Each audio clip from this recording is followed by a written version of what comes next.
Jedi Temple on Ossus. The Jedi Temple on Ossus was once the largest Jedi knowledge center in the galaxy, long before the Coruscant Temple took that title. This ancient temple sat on the lush world of Ossus, which was packed with nature and strong in the Force. Back in the days of the Old Republic, Ossus was like the Jedi's main university, full of archives, artifacts, and holocrons from across the galaxy. Jedi Masters came here not just to train Padawans, but to study, research, and preserve Force knowledge. Think of it as the ultimate Jedi library. Characters like Master Odin helped establish the Great Jedi Library here, which stored ancient Jedi wisdom and teachings. It was a calm and peaceful place, until the Sith got involved. During the Great Sith War, Sith forces led by Exar Kun attacked Ossus, looking to steal Jedi artifacts and destroy their legacy.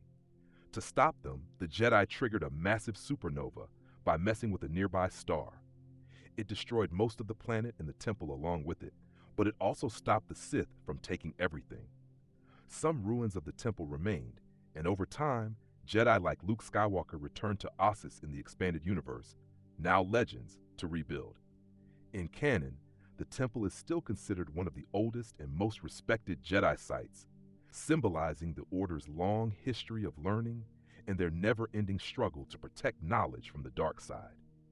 So yeah, the Jedi Temple on Ossus was the ultimate ancient archive, a place where the Jedi's past was preserved and where some of their biggest battles to protect that past went down.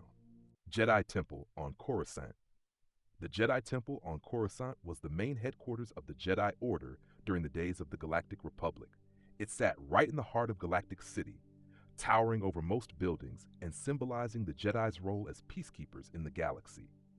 This was where the Jedi High Council met, where Jedi younglings trained, and where thousands of Jedi came for guidance, meditation, and study. Inside, there were massive training rooms, libraries full of Jedi knowledge, and even a sacred holocron vault that held ancient teachings of the Force. Jedi like Yoda, Mace Windu, Obi-Wan Kenobi, and Anakin Skywalker all spent years here. The temple also had a special meditation chamber that was built right above a Force nexus, a spot where the Force was especially strong.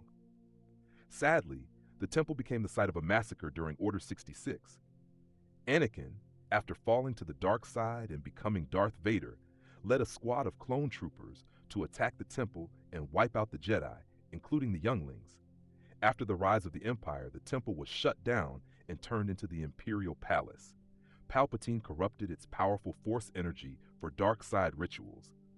So yeah, it went from being the galaxy's biggest symbol of hope to the Emperor's twisted playground. Pretty tragic. Jedi Temple on Ilum.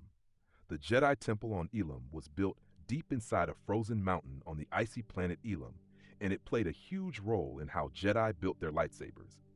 Every youngling, as part of a rite of passage called the Gathering, would travel here to find their Kyber crystal, the heart of their future lightsaber. The temple only opened when the Force was used, and the crystals would call out to each Jedi individually. Ilum was more than just cold. It was rich in the Force, especially the light side. Jedi Masters like Yoda and Ahsoka Tano visited this temple, and we even saw characters like Ezra Bridger and the Ghost Crew explore it during Star Wars Rebels. In the Clone Wars, we see Jedi younglings brave the temple's trials, including timed puzzles and icy obstacles, all designed to test their courage and connection to the Force. But here's the dark twist. After the Jedi fell, the Empire took over Ilum and started mining it heavily. Why? Because Kyber crystals were perfect for powering massive weapons. Eventually, the Empire, or what became the First Order, hollowed out the entire planet and turned it into Starkiller Base. Yep, the Death Star-level weapon from The Force Awakens was actually built inside the old Jedi Temple world. So, the Ilum Temple went from being a sacred place of Jedi growth and tradition to the literal core of a planet-killing machine. That's a pretty tragic flip, but it shows just how important and powerful this site really was in both Jedi and Sith history. Jedi Temple on Lothal. The Jedi Temple on Lothal was hidden underground and built into a remote cliffside on the quiet outer rim planet of Lothal. It didn't look like much from the outside, just a flat grassy field, but when a Jedi used the Force, the ground would open up and reveal a secret entrance. Pretty cool, right? This temple wasn't just for training, It was deeply connected to the mystical side of the Force. It held ancient knowledge and was guarded by the spirits of old Jedi, like Master Yoda, who could appear through the Force to guide visitors.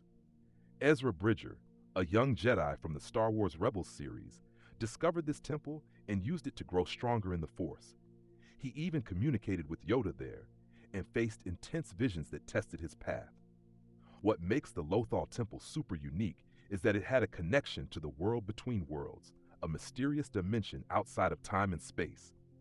That place allowed people to look into moments across history, and Ezra actually used it to save Ahsoka Tano from being killed by Darth Vader. After the Empire caught wind of the temple, the Inquisitors and Darth Vader got involved. The Emperor himself was obsessed with unlocking its secrets.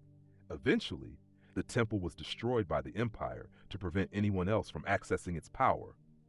So yeah, this temple was more than just a Jedi base. It was a gateway to some of the weirdest and most powerful Force stuff in the galaxy. Jedi Temple on Act 2. The Jedi Temple on Act 2 was the first Jedi temple ever built. Yeah, this is where the entire Jedi Order began. Long before the Galactic Republic, before Coruscant, before lightsaber duels and clone troopers, this lonely ocean planet was where it all started. The temple was hidden on one of the islands, surrounded by cliffs, sea spray, and a bunch of curious porgs. Luke Skywalker found Act 2 after the destruction of his Jedi temple and went into self-exile. He blamed the Jedi for the galaxy's endless conflicts and decided the Order needed to end. He lived among the ruins of the original temple, with only the Force-sensitive caretakers, the Lanai, and a whole lot of guilt for company. What's cool is this temple was super ancient. It had stone huts, a mosaic floor that showed the Prime Jedi, and a Force-sensitive tree that held the original Jedi texts. Rey found them there, and even though Luke tried to burn it all down, Yoda's Force ghost popped in to give him a lesson about failure and growth. Act 2 was also tied to both sides of the Force. It had a dark side cave, similar to the one Luke entered on Dagobah. That cave tested Rey and showed her unsettling visions, pushing her to understand her own identity. The Jedi of the old days didn't deny the dark side existed, they just sought balance. Luke eventually reconnected with the Force here and made his final stand, not by fighting, but by projecting his image across the galaxy to face Kylo Ren. It gave the Resistance a chance to escape and made Luke a legend. So yeah, the Jedi Temple on Act 2 wasn't just a starting point, it was also where the Jedi found a second chance. Jedi Temple on Jedha. The Jedi Temple on Jedha, often referred to as the Temple of the Kyber, was one of the oldest and most sacred Jedi sites in the galaxy. It was built in the holy city of Nejedha on the desert moon of Jedha, which orbited the planet Nejedha.